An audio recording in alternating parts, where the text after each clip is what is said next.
नमस्कार साथियों, स्वागत है आप सभी। मैं हूं अंकित अवस्थी। सेशन के अंदर चर्चा करने वाले हैं शंघाई कॉरपोरेशन ऑर्गेनाइजेशन की, जिसकी चर्चा में हम बात करेंगे कि इसकी बैठक होने वाली है, जिसमें चर्चा है कि मोदी जी और पुतिन साहब दोनों मिलेंगे। कहाँ होगी? समरकंद में। कहाँ है? उज्बेकिस्तान में। क्या केवल 2 ही नेता मिलने वाले हैं क्या? नहीं साहब, इसके अंदर कुल 8 देश के नेता आने वाले हैं और भी जो ऑब्जर्वर नेशन है वो भी आएंगे। तो किन किन की मुलाकात होगी, लेकिन उन सब में से सबसे बड़ी मुलाकात पुतिन साहब की और मोदी जी की मुलाकात मानी जाएगी। इसमें बड़े नेताओं के अंदर शी जिनपिंग भी शामिल होंगे। क्या वो मीटिंग में पार्टिसिपेट करते समय भारत के साथ बातचीत करेंगे या नहीं, इस पर अभी तक कोई भी जवाब नहीं आया है। मैं फिर से नाम बोल रहा हूँ, शंघाई कॉरपोरेशन ऑर्गेनाइजेशन। सवाल है आपसे, सेशन को आगे बढ़ाएं। आप मुझे कमेंट बॉक्स में बता दीजिए इसका मुख्यालय कहाँ है। Shanghai corporation organisation. शुरू करते हैं।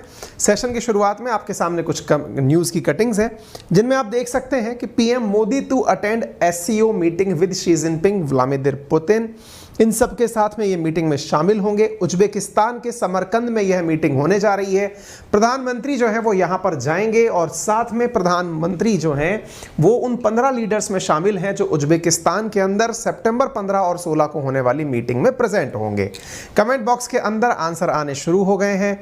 मैं इंतजार कर रहा हूँ, लोग कहीं ना कहीं आंसर दे रहे हैं। बीजिंग, बहुत सारे लोगों का आंसर बीजिंग। एक ने समझदारी से आंसर दिया है चाइना, बहुत बढ़िया।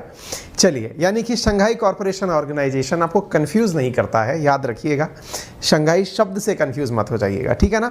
तो साथियों, यहाँ पर हम बात करने वाले हैं सबसे इंपॉर्टेंट जानकारी इसके बारे में। जो सबसे पहली है वो ये है, ये first in person SCO summit है जब से पेंडेमिक आया है। यानी कोरोना के बाद में पहली बार ऐसा हो रहा है कि सभी लोग आपस में इन पर्सन यानी सशरीर आपस में मिलेंगे, क्योंकि 2019 के बाद में ये मुलाकातें हो नहीं पाई हैं, है ना। तो आपको ये मालूम होना चाहिए कि जो आखिरी मीटिंग थी 2019 में वो बिश्केक के अंदर हुई थी, किर्गिस्तान के अंदर हुई थी। किर्गिस्तान की मीटिंग के बाद में आपस में सब लोग वर्चुअली तो मिल लिए थे, लेकिन फिजिकली नहीं मिल पाए।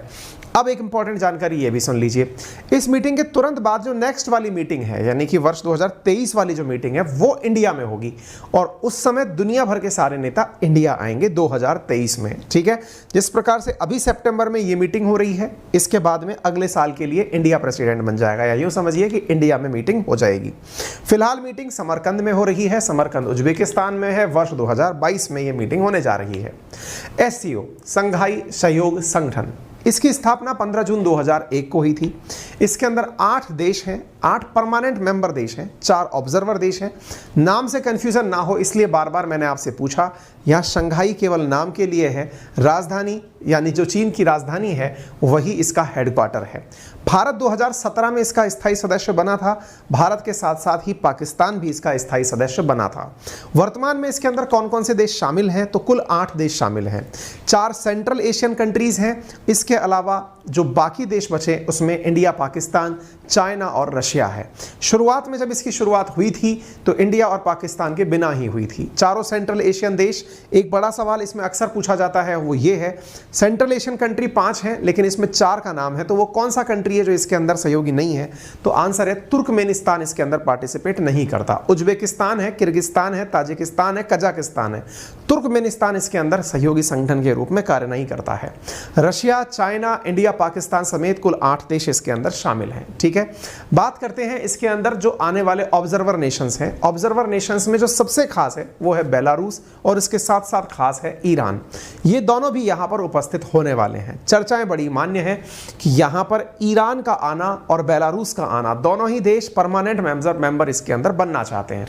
मीटिंग इतनी खास क्यों है? मीटिंग खास इसलिए है क्योंकि पहली तो बात, पेंडेमिक के बाद कोई फिजिकली इतनी बड़ी मीटिंग हो रही है, नंबर 1। दूसरी खास बात इसलिए है, प्रधानमंत्री नरेंद्र मोदी और पुतिन साहब ने यूक्रेन युद्ध के बाद में टेलीफोन पर तो बहुत बार बात की है, लेकिन फिजिकली पहली बार मिल रहे हैं। ठीक इसी प्रकार से शी जिनपिंग के साथ भी संभवतः मुलाकात हो सकती है, हालांकि इसके बारे में कोई भी अभी तक ब्रीफिंग नहीं आई है। मीडिया में कयास तो यही लगाए जा रहे हैं कि प्रधानमंत्री शी जिनपिंग पुतिन और शहबाज शरीफ के साथ में मुलाकात कर सकते हैं। शहबाज शरीफ कहां से पहुंच गए?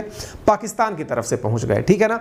लेकिन कोई भी अभी तक क्लियर साइन निकल कर नहीं आया है। चाइना से जब पूछा गया, चाइना के विदेश मंत्रालय से, कि क्या यह संभव है कि शी जिनपिंग जो है वो जाकर के पुतिन से और प्रधानमंत्री मोदी से मिलेंगे, तो उन्होंने कुछ भी कहने से इनकार कर दिया। हालांकि यह संभव नहीं है कि वो वहाँ जाएं और शी जिनपिंग जो है वो पुतिन से मुलाकात ना करें। मिलना तो संभवतः तय है, लेकिन प्रधानमंत्री नरेंद्र मोदी से उनकी मुलाकात होगी या नहीं, इसके बारे में कोई भी कमेंट नहीं आया है।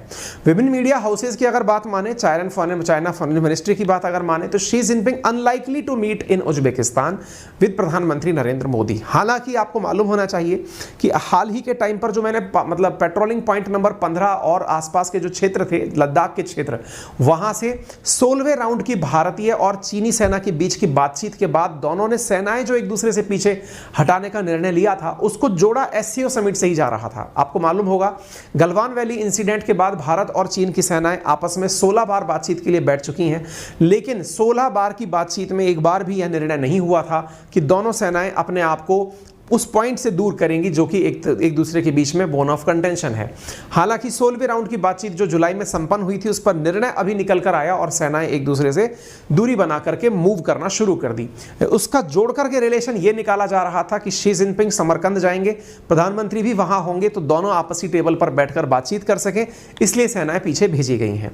प्रधानमंत्री के जाने के साथ साथ जोड़कर यह भी देखा जा रहा है कि प्रधानमंत्री वहां किस किस से बातचीत करेंगे। तो भारत के जो राजदूतावास है ताशकंद के अंदर, वहां से भी जानकारी निकल कर आई कि उज्बेकिस्तान के राष्ट्रपति के साथ में और पुतिन के साथ में तो मिलना तय है, बाकी किन से मुलाकात होगी यह आने वाला समय बताएगा। फिलहाल इस मुलाकात की खासियत इसलिए भी देखी जा रही है क्योंकि यूक्रेन क्राइसिस के बाद से जो फूड क्राइसिस उत्पन्न हुआ है, ऑयल क्राइसिस उत्पन्न हुआ है, उस पर यह देश क्या नीति रखते हैं यह जानने के लिए बहुत ज्यादा मायने रखेगी। एक और जो कयास यहां पर लगाए जा रहे हैं वो ये है कि ईरान की तरफ से जो ईरान के रायसी हैं वो यहां पर पहुंच रहे हैं। अब उनका आना जो है वो इसको इस प्रकार से देखा जा रहा है कि अमेरिका ने तो पहले ही ईरान को अलग थलग करके रखा हुआ है, इसके बाद में जब रायसी यहां पर पहुंच रहे हैं तो फिर अरब वर्ल्ड इसको कैसे लेगा, क्योंकि अरब वर्ल्ड भी चाहता है, यानी अरेबियन कंट्रीज, यूएई और सऊदी अरब जैसे कतर, ये सब चाहते हैं कि ये भी एससीओ के अंदर हिस्सा लें। लेकिन सवाल ये बन रहा है कि आने वाले टाइम पर क्या ईरान का आना और अरब कंट्रीज को आने के लिए रोक पाएगा या फिर साथ में ला पाएगा। ईरान का तो आना तय हो गया क्योंकि ईरान इसके अंदर एक ऑब्जर्वर नेशन है। प्रधानमंत्री शहबाज शरीफ जो कि पाकिस्तान से हैं वो भी इस मीटिंग में पहुंच रहे हैं। इन दिनों वो अलग ही राग लेकर चल रहे हैं। कारण क्या है कि यहाँ पर जो बाढ़ के हालात बने पाकिस्तान के अंदर, उसके लिए तो यूएन के चीफ भी आकर के विजिट करके गए। दुनिया में यूएन के चीफ कहते फिर रहे हैं कि पाकिस्तान में हमने क्लाइमेट का बहुत ही भीषण रूप देखा है, यानी कि क्लाइमेट परिवर्तन की वजह से इतनी भीषण बाढ़ देखी है। तो संभव है कि पाकिस्तान यहां से भी कुछ दान दक्षिणा पाने में कामयाब हो जाए। शी जिनपिंग और पुतिन का मिलना लगभग तय माना जा रहा है। इसके साथ साथ यह भी माना जा रहा है कि शी जिनपिंग और पुतिन जो है वो मिलकर के भविष्य में एक दूसरे के साथ कोई नई डील साइन कर लें। साथ ही साथ ये भी देखा जा रहा है कि परमानेंट मेंबर के रूप में एससीओ चीफ का दावा है कि परमानेंट मेंबर के रूप में ईरान यहां पर शामिल हो सकता है। अब सवाल बनता है कि अगर ईरान यहां आएगा तो प्रधानमंत्री नरेंद्र मोदी और ईरान के जो इब्राहिम राइसी हैं उनकी मुलाकात होगी या नहीं। तो इस बारे में भी पूरा एकदम मतलब माहौल टाइट है कि राइसी और प्रधानमंत्री नरेंद्र मोदी की बातचीत यहां पर निश्चित ही होगी अगर राइसी यहां पर पहुंचते हैं। राइसी का आना इसलिए भी मायने रखता है क्योंकि रायसी ने हाल ही में भारत के साथ में एक बात कही, और वो ये है कि जिस प्रकार से आपने युद्ध के दौरान भी रूस से तेल मंगवाया रखना जारी रखा, बिल्कुल वैसे ही आप हमारे साथ तेल क्यों नहीं मंगा लेते। Follow Russian model. इन्होंने कहा कि आपने युद्ध के दौरान जब दुनिया ने आपको खूब कहा कि रशिया के ऊपर सैंक्शन है, आप वहां से तेल ना मंगाएं, आपने रशिया से तेल मंगाया। उसी प्रकार से हमारे से भी तेल मंगा लीजिए और यूएस सैंक्शंस को इग्नोर करिए, ऐसा ईरान ने हाल ही में भारत से कहा है। यानी एक प्रकार से यूं समझिए कि ईरान सीधे सीधे शब्दों में कह रहा है कि आपको अमेरिका को दरकिनार करके, जैसे आपने रशिया से दोस्ती करी, हमारे साथ भी अपनी दोस्ती को कंटिन्यू रखिए और हमसे तेल मंगवाते रहिए। देखना होगा, होने वाली यह मीटिंग 15 और 16 सितंबर की है। इसमें जिस भी प्रकार की नई अचीवमेंट्स या नई डेवलपमेंट्स होंगे वो मैं आपके साथ जरूर साझा करूंगा। आपको मालूम होना चाहिए ईरान अंतरराष्ट्रीय रूप से उन संगठनों में इन दिनों बैठ रहा है जहां पर चीन, रशिया और भारत एक साथ हैं। ठीक इसी प्रकार से ईरान ने ब्रिक्स में भी शामिल होने की गुहार लगाई थी।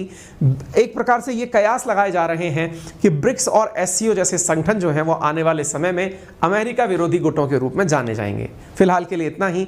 जानकारी अच्छी लगी हो तो इसे अपने साथियों से जरूर शेयर करिएगा। सेशन में नए हैं तो चैनल को सब्सक्राइब करिएगा, वीडियो को लाइक करना बिल्कुल मत भूलिएगा।